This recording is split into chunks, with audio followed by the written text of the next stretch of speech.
Guys, welcome back to Joe Tutorial, and in today's video I'm going to show you how to align or center a title in the middle of your document in Google Docs.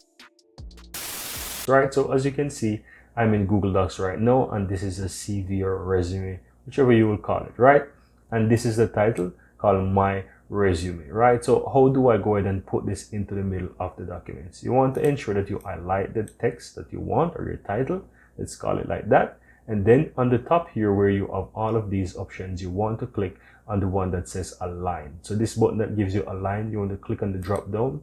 And then the second option in the list here, guys, is called center align. So you want to click on center align, and there you have it. Your title will now be in the center of the document. And that's how easy it is, guys, to align a title in the middle of your documents or in the center of the documents in Google Docs. Now guys, I really hope that you found this tutorial very helpful, and if you do, go ahead and give this video a like and share your comments below. I'd really appreciate that. And if you're seeing the channel for the first time, welcome to Joe Tutorial.